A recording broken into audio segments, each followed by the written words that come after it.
Descending. Ascending और descending की आप इनके लिए बनाएं एक्टिविटी।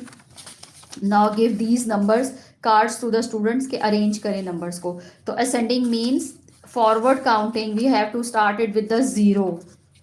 लुक हियर, जीरो, यहाँ से एक्टिविटी स्टार्ट होगी, जीरो, एंड आफ्टर ही और she will find one. Where is the number one?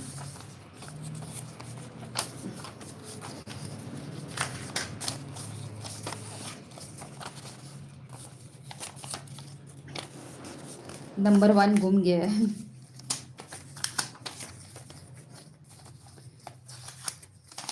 ओ ये रहा, ठीक है, जीरो, फिर क्या आ जाएगा, one, and after that two, ये रहा two. Look here, activities ascending order, zero, one, two, here three, then four, ये देखिए फोर, और इसके बाद हम क्या लिख देंगे, रखेंगे कौन सा नंबर, फाइव, नंबर फाइव। तो ये जो है हमने असेंडिंग ऑर्डर की एक्टिविटी जीरो से अरेंज कर ली है, ठीक है। ये देखिए